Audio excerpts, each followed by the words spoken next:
环球大战线深入世界最前线，全球各地的观众朋友，大家好，我是叶思密。今天节目一开始，我们先欢迎来宾钱立伟、蔡正元委员。思密好，大家好。国际情势专家赖岳谦老师。主持人好，观众朋友大家好。前国安会副秘书长杨永明老师。思密好，各位朋友好。陆军退役少将厉正杰将军。思密好，各位观众大家好。好，观众朋友，今天节目一开始特别要来关心到的是，因为呢，最近传出了非常多美军伤亡的数字。那么我们在最新的数字，现在统计又再添13人阵亡了。这个数字让川普也是吓了一跳。当然，川普在这个时候还是持续喊美国赢了。那么伊朗的部分则是出动了最强飞弹，狂轰美军基地。这场战事正在持续的升温当中。我们要赶快来看到这个是川普他最新又在对外喊话说美国赢了，但是呢，我们来看到数字并不是这样说话的。我们来看到这是来自于这个伊拉克的武装团体伊斯兰抵抗组织特别公布了美军的最新伤亡数字。他说对美军基地进行了31次的袭击，最新数字再添13名美军阵亡，数十人受伤。除了这个消息之外，我们还收到了一个最新消息，是在伊朗1日的时候清晨对美军驻科威特基地发动了这一场无人机袭击，伤亡程度远超过先前公布的资讯。除了造成6名美军的殉职之外，还有数十人也遭到了重挫，伤势非常的严重，包括了脑部的创伤、灼伤，还有炮弹炸开瞬间造成的破片伤，至少1名士兵可能面临截肢，这是我们收到的最新消息。而另外一方面，我们来看到伊朗持续的展开行动，真实承诺4已经好几回合了，数十回合。现在最新的一次是在1日这一天，飞弹跟无人机持续的锁定美军在中东的军事设施，使用的是4款他们的飞弹，全部一起出马了。这当中包括了霍拉姆沙赫尔、加德尔系列、埃马德中程跟海巴尔高超音速导弹等等。纽约时报最新的报道说，这一次的攻击从卫星图像来看，至少造成了17处美军的设施都遭到破坏，当中知名的包括卡达、乌代德空军基地、科威特萨利姆空军基地等等。伊朗现在甚至改变战术了，他们避开了美军最强防御区域，开始改攻的是他们的后勤设施、雷达跟补给节点，用不对称战术，逐渐要来慢慢的削弱美军的军力。川普这时候喊说赢了，伤亡数字却不断的暴增，川普还说胜利了，那胜利的点在哪里？将军怎么看？第一个军事作战，如果要说赢的话，最起码要有2个目标。第一个，按照西方兵圣克劳塞维兹所讲的，要屈服敌人的战斗意志。我们看第2次世界大战，包括日本的无条件投降，还有德国的战败投降，都是接受同盟国的条约，屈服他们的战斗意志。第二个，你要达到你的战略目标才能够说是你赢了。那这次美国发动这场战争，很明显的，我认为它的战略目标第一个就是要推翻伊朗的神权政体，建立一个亲美的政权。那第二个来讲，就是要伊朗去除它的这种长程的战略导弹或者是它的这个核武设施但是我们看到这2个战略目标美国到现在虽然说花了很多的武器，可是也没有到目前为止并没有达到。那为什么川普在礼拜1的时候他就说这场战争已经结束了，但是礼拜2我们看到伊朗加大力度，又再一次的打击。那今天川普又冒出这句话，说我已经打到我该打的目标了我该攻击的都已经攻击了，消灭差不多打了这个5000多个目标。那这场战争大概已经快收尾了。我认为川普会讲出这种话，就会川普的赢学，大概不外几个原因。第一个，他认为自己这个美军的伤亡对他造成很大的影响，因为美军的伤亡其实对美国来讲会影响到整个这个民心士气甚至于会激发起反战的情绪。我们从越战还有这个阿富汗战争都可以看得到这个毕竟川普是民选的总统，他之后还要面对其中的选举。那如果说是过多的美军伤亡引起美国老百姓的反战的情绪来讲的话，当然不利于他这个其中选举这是他国内的因素。那国外的因素来讲的话，我们都知道这个近期因为荷姆兹海峡被封锁造成全世界的这种这个油价的这种飙涨，还有这个天然气的飙涨那不利于全世界的这种经济。甚至于各国都已经开始要释放出战备储油，不然的话通货膨胀。通货膨胀不要以为说美国自己有产油就可以幸免于外这个油价一涨是全世界的，包括美国民众现在已经感受到这个油价的上涨对他们生活造成压力。那当然对全世界很多的国家尤其是同盟国家更是如此，尤其是海湾这些国家因为战争的关系，让他们的油没办法卖出去。那对于这些同盟对美国同盟的这些海湾国家，当然经济上会造成很大的影响。所以我觉得这个川普在国际上面也有他的压力。第三个，我认为川普来讲，在持续战力来讲的话是不足的因为我们刚开始他可能设定的是一场速战速决借着武力的恫吓胁迫伊朗能够屈服，但是没想到伊朗虽然说被打得很严重，可是一直坚强抵抗到现在，甚至于到今天为止这伊朗还在做，虽然说反击的力道有减弱，可是在量的方面虽然减弱，可是在质的方面来讲，它并没有降低。所以我认为川普他可能因为自己知道长期下去对他是不利的，在这种状况之下，他只能给自己找一个台阶下，说我们赢了。我觉得他讲我们赢了，紧接着下来他就想办法要结束这场战争。好，川普想要赶快的结束这一场战争，那同时纽时也特别指出了说，伊朗现在专攻的就是美军的弱点。那美军的弱点跟川普的弱点，赖老师又怎么看？美军的弱点就是美国的武器，它现在缺稀土，所以它的高昂贵的、高精密的这些武器的制造商，它需要稀土。那我们来看看现在的伊朗的打法，它首先前一段时间的第一波的打法，它基本上消耗的是它旧的液态燃料的这些导弹，可是它用它便宜的旧的液态燃料的导弹搭配无人机，去消耗你美国的昂贵的防空导弹。所以它在前几波的时候，不管是美国或是以色列，它的昂贵的防空导弹基本上被消耗的情况非常的严重。那美国的昂贵的防空导弹，不管是在乌克兰战争已经被消耗一大部分，在前段时间红海，也就是去年，也门的胡塞组织在红海对于美国、以色列、英国的这些油轮的攻击，其实我们也很明显的看到，美国的杜鲁门号的航母，它基本上都已经烧到都黑了，也就是说，它的防空导弹打到都已经没办法再打的一个情况。这代表什么？美国的这个防空导弹是它的很大的弱点。那这些昂贵的导弹被消耗很大一部分的时候，都要挖东墙补西墙，要从韩国的这个萨德系统把这个6个导弹车都拉过去，那就是代表什么？代表美国它基本上来讲已经这赶不上，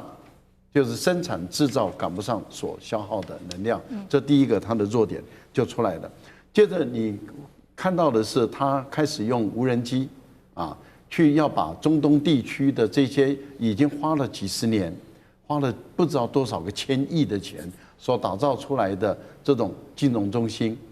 交通运输国际枢纽中心，还有就是未来的数位发展中心、AI 中心的这些阿拉伯海湾国家，全部要引入战争。而伊朗吃定的就是这些海湾国家不可能跟伊朗发生交战，因为他们很明显的知道这不是属于他们的战争，而他们如果帮美国或是以色列，特别是以色列来帮以色列打这场跟伊朗的战争，这显得更荒唐、滑稽、可笑。所以他们不可能在被挨打的情形下，他们也反制的跟伊朗变成交战。为什么？迟早美国他撤走了以后，那这个就是他们要面对的是一个跟9000多万人的战争，他们也不能这样打。这个对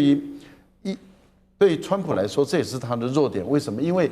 中东国家这些富有的国家的经济、财政、金融跟美国的华尔街的经济、财政、金融是交织在一起的。那当中东的国家在这方面受到伤害的时候，对于美国的本土的金融的这些基金，他们也都会受到伤害。这个是金主上的一个伤害，所以我觉得金主就会影响到川普本身所获得的这个竞选的经费。你想这样的一个情形下，最后一个就是对美军来讲，它最大的弱点，您刚刚一开始已经有讲了，它最大的弱点就是打瞎你、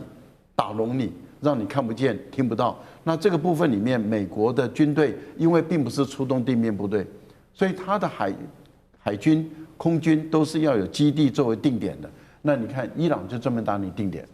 那专门打你定点，那这个对美国来说的话，也是不胜其扰的。也就是为什么它的伤亡人数会一直不断的增加。我想这个美国的弱点，事实上被伊朗看得很清楚，伊朗就专门打你美国弱点打。好，我们看到现在美国面临各方的压力，那川普想要停战，但是呢，以色列现在又最新宣布了，是不是以色列不想停呢？因为他说将投入数百亿美元的预算要来持续打伊朗。那美国现在也有最新的动作，最敏感的时刻，他派出称为叫做末日飞机的16B 空中指挥机前往中东，要维持核指挥的系统。两件事情，第一个是战争是否走向核危机，那还有这个末日飞机透露了什么讯号？第二件事情，川普会不会自己先撤，丢下以色列？委员怎么看？美国有4架末日飞机啊，2架16B，另外2架14B。14B 的叫 Night Watch， 我们翻译成夜视。那这个16B 啊，它的名字叫 Mercury， 就水银号。那水银号啊，这个不是前往中东啦，飞行方向好像是中东，没有到中东去哈，因为中东没有任何基地或机场出现它的影子，它只是起飞的时候被拍到。那这一款这个空中的末日飞机啊，是核战用的。可是在美国有一个制度性，就是说只要有这个战斗机啊，超过100架作战，不管在哪个地方，他就会把这个末日飞机拿来演习一下啊，平常训练一下哈。所以这只是一个例行性的演习，并没有表示说美国真的要在中东动用核子武器，没有。因为正确的说来讲的话，哈，全世界的战略大师只有一个人，叫普丁，其他人都只能够帮他端盘子、提鞋子，而川普可能连提鞋子都不够。你看普丁一开始就怎么做？一开始就说：“哦，你敢介入的话，我就动用核子武器。”啊，所以他的末日飞机也起飞啊，就演习给你看，核演习给你看啊。北约国家跟美国都吓死了，不敢赌。不敢赌的原因是不敢为乌克兰赌，正确的来讲是这样子啊。乌克兰还没有重要到要去赌核子武器的地步，一样道理啊。你这一场中东战争不可能升级到核战嘛。虽然前段时间这个我跟厉将军有同样忧虑，美国没事干嘛？旁边周边国家全部撤退啊？你到底干嘛啊？他连埃及的都撤，对，连埃及都撤啊！这个显然太不平常了。可是后来我看一看，他完全没有这方面的部署跟动作啊。那你没有要动用核子武器的话，你就没有谈判的筹码。普丁会不会真的打，没有人知道。他就跟你摆出一个架势，你就不得不就这个事情进入考虑。那美国这个末日飞机没有飞到中东，而且它没有任何这个核弹演习，所以伊朗不必把它列为一种战略选项，说你会用核弹来威胁我，或用核弹来攻击我。因为要用核弹攻击，表示美国要彻底灭亡伊朗，但是不可能。而目前的国际局势，大概他也不会这么做。这个赌太大了，不至于哈。虽然伊朗人很骄傲，可是不要伊朗人被人家灭国过2次，一次被阿拉伯，一次被蒙古啊，这彻底被灭国哈。因为他的地方实在是太特殊了哈。但是你说川普受不了国内压力？会把以色列丢在战场上也不会啦，就是第一个问题说，川普不管什么国内经济压力他如果把荷姆斯海峡的控制权丢给伊朗的话，他共和党别选了。对，因为美国不管民主党、共和党所有的总统共同的政策就是要控制伊朗在中东不可以称霸。那伊朗如果控制了荷姆斯海峡，就会中东称霸这个循环的一个过程所以这个美国现在最新消息说，他要占领荷姆斯海峡，就跟后原先预判的一样会不会真的占领我不知道但是他也开始起心动念要占领荷姆斯海峡了那接下来就看本事啊，因为我觉得川普他不是一个战略大师，像普丁这种，我愿意死多少人来达成什么战略目标，他这是一个小生意人。我今天6个人呢，死了13个人呢。在一场大战里面，这13个人算什么零头啊？你普丁会算这种东西吗？不会的所以这是个小生意人那现在在美国要达成的战略目标，他自己也不太清楚他只要举个例子，美国当年他的总统下令轰炸南斯拉夫是炸78天，硬是把南斯拉夫政府炸垮。所以有人讲说一定要派兵，其实不是，那是伊拉克跟那个阿富汗的历史，还有另外一个历史更经典，利比亚2011年轰炸几天，220天，硬是把格达费给打垮。因为你如果没有这么久、这么大量的轰炸，利比亚轰炸次数多少？9700次，动员25000次。那轰炸结果呢？其他的反对势力才敢起来推翻他。那你今天靠伊朗国防军来推翻，你才炸个几天？哎，算了，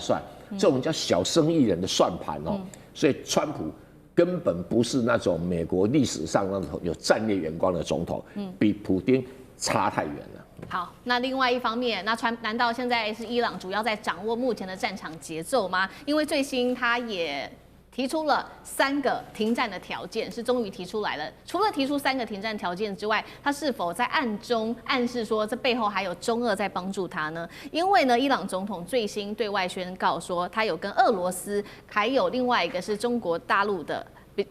关系密切的巴基斯坦通话，那他也提出了3个停战条件，包括第一个要承认伊朗它的合法的权利，第2个美国跟以色列你要支付赔偿金，最后一个是国际社会要提供安全的保障。所以现在目前战场看起来，难道是伊朗在主导吗？这背后伊朗它是否在暗示有中俄的力量在这后面？杨老师怎么看？这个战争，川普当然还是强调是他决定嘛，哈。但是他决定之前，他可能会跟以色列商量。那然后呢，也大概会跟他的金主，也就是要看那个油价或者是股市的线的变化。然后呢，同时他当然也要看伊朗这边跟美国的对抗达到了什么程度。所以你说最后还是谁决定呢？如果真的还是川普决定的话，但是真正影响他的还是伊朗、油价，还有以色列。以色列现在看起来很强硬哦，又觉得这是一个难得的机会，所以绝对不愿意退让。尤其内塔尼亚胡还跟他的自己本身政权的稳定跟维护有关系。那伊朗现在提出就是佩泽斯基安这总统提出来3个，就简单的说，他就是要你道歉，赔偿，保证。美国怎么可能做得到？所以我觉得短期内根本不可能会有那种美国跟伊朗在谈判桌面前坐下来的这种机会。那伊朗现在也强调，我就是跟你打这个不对称的消耗战。对。那什么叫不对称？它不只是武器的不对称，它也在地缘跟地理上的不对称。武器指的是它就是透过它的无人机跟弹道飞弹，不只是针对以色列美军基地、海湾各国，那尤其是在威胁荷尔木兹海峡。那地理上呢，就是荷尔木兹海峡的这个地缘位置，最短最窄的地方只有33公里，另外一边全部都是伊朗，所以呢，昨天有4艘，就是一直到今天为止，有英国、日本、赖比瑞亚等国的这些油人泰国都被炸。对，那泰国的那艘油轮还烧起来，那个照片传遍全球，所以今天你看到油价、股价就开始在波动，所以大概。然后呢 ，IEA 就是要求大家就释放这个战备储油，美国已经释放了4成，1.7亿桶，大概都可以维持1个月到1个半月。所以我们现在看战争哦，看就是3月底以前，那如果3月底以后还在持续，那这个事情就会变得更严重，因为就要释放更多的战备储油。那这个时候呢，油价的变化以及以色列的压力，以色列持续还会有被轰炸的压力，对川普就会产生很大的影响。至于中俄有没有影响，我觉得到现在为止，都没有任何的媒体报道，就是显现出中国大陆有提供援助。可是俄罗斯可能在开战的时候或者过程当中有提供一些这个定位啊，以及在这个某一些上面的支持。你看到俄罗斯的总统普丁已经跟佩泽斯基安有通电话，那这样子的一个想要去重回这个地缘政治的影响，这个当然是普丁当中打的盘算。好，谢谢杨老师。那我们休息一下，马上回来。地缘政治、美中之争、战略价值、强权崛起、小国生存，现在与未来洞悉事件走向，掌握世界脉动，全球观点尽在环球